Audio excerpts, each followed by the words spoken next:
back to this video. This is an inspirational quote. Life is 10% what happens to us and 90% how we react to it. Everyone has weak points as well as good points. We should see whatever happening to around us, and we should react to it with a positive attitude. So the first lesson, that is biological classification.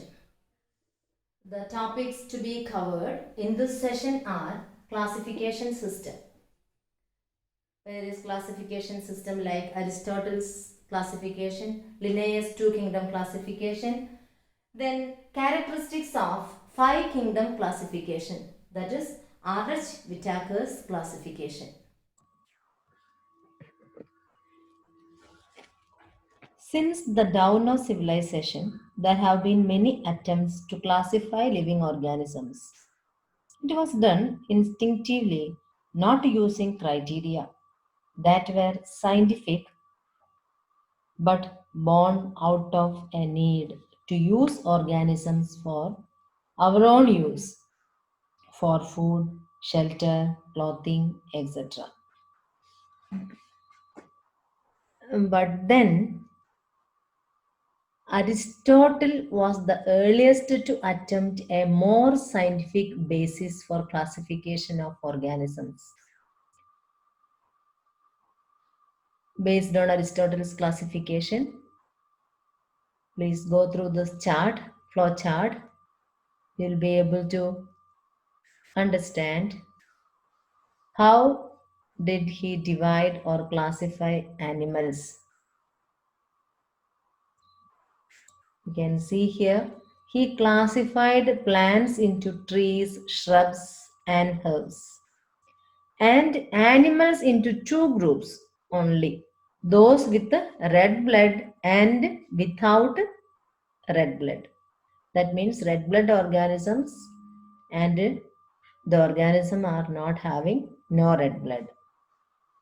Then among this non-red blood organisms, hard-bodied one, soft-bodied one, two divisions. Hard-bodied insects are there.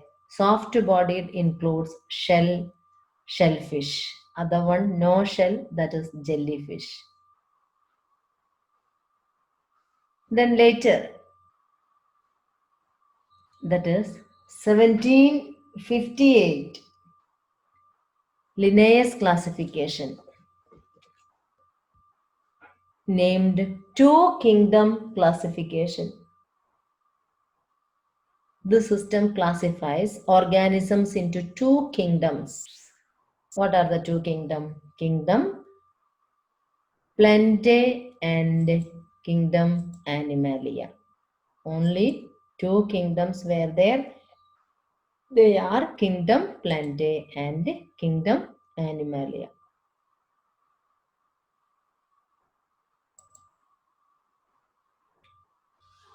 But there are so many drawbacks. So it is known as drawbacks of two kingdom classification. Here you can see the picture of some organisms. Chlamydomonas is here, Spirogyra is here, mushroom, this is mushroom, some fern, etc. we can see here.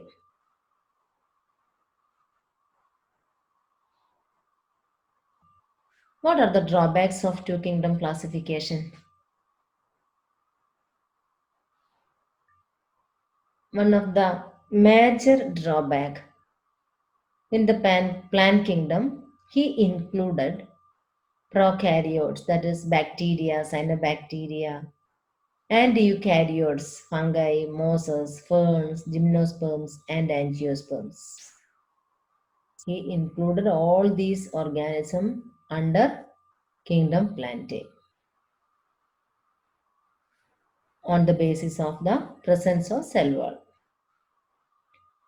Actually, they are widely differed in other features. The second drawback is that it included unicellular and multicellular organisms in same group. Example, Chlamydomonas pyrogera were placed under algae. Third drawback is it did not differentiate between heterotrophic fungi and autotrophic green plants. Do you know what is the meaning of the word heterotrophs and autotrophs? Autotrophs means they are able to prepare food themselves.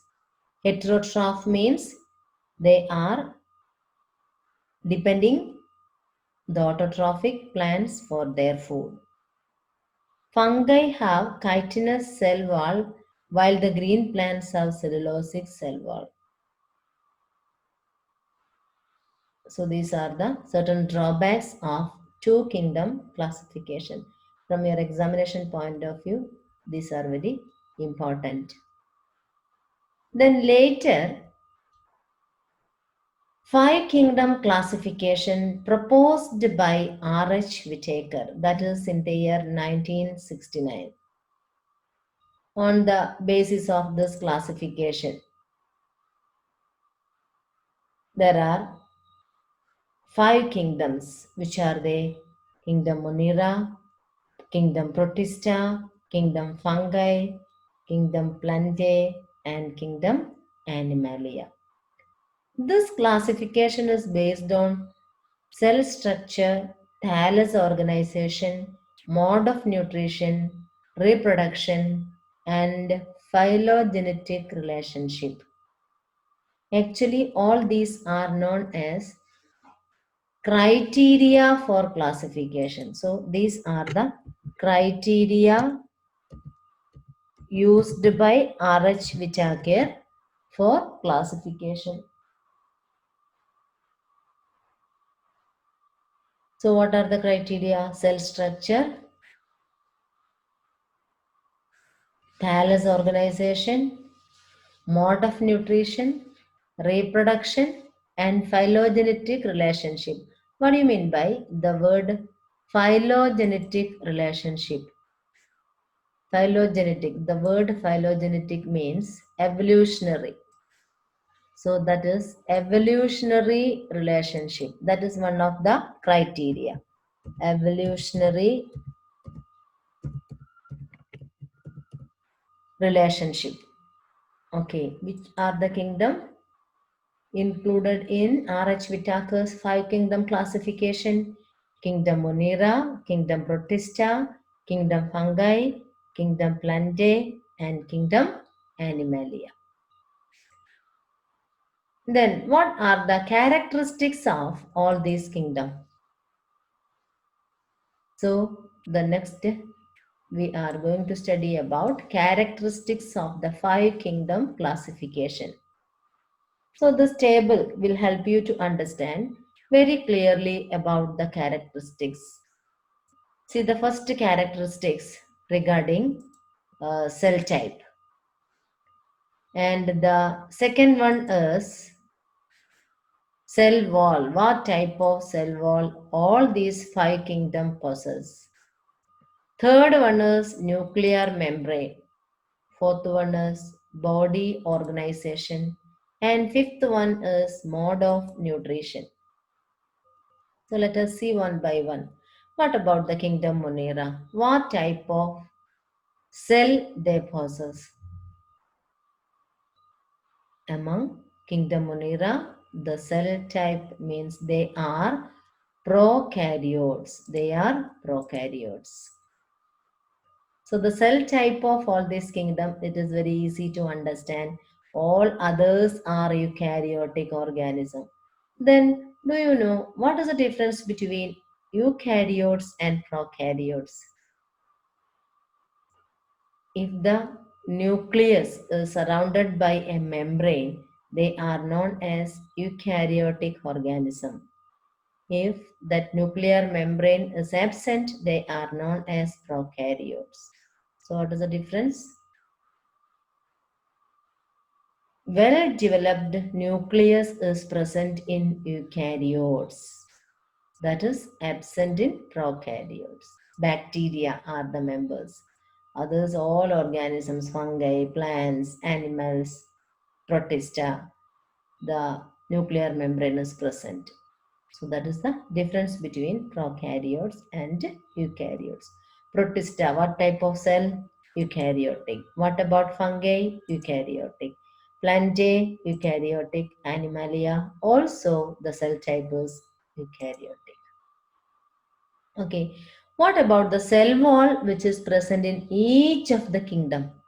Each of these kingdom. The cell wall is present in all, but the cell wall is absent in animalia. That means except animals, others all kingdom possess cell wall. But there is a difference based on the substance, chemical substance. In Monera or among Monera, the cell wall is made up of non-cellulosic, that means polysaccharide plus amino acid. In Protista, some of the members cell wall is absent. In fungi, cell wall is present, that is made up of chitin and polysaccharides. Among plantae, the cell wall is made up of cellulose. Among animals, there is no cell wall. What about the nuclear membrane? So the first box will help you to understand, or will help you to say about the nuclear membrane. Based on that, we have divided it into prokaryotes and eukaryotes. If the nuclear membrane is present, they are known as eukaryotes.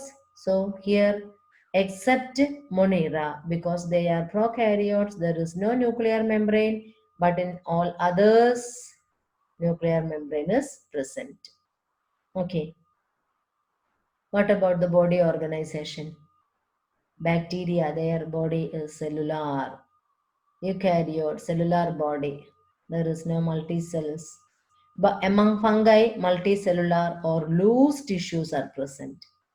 Among plantae, tissue and organs are present.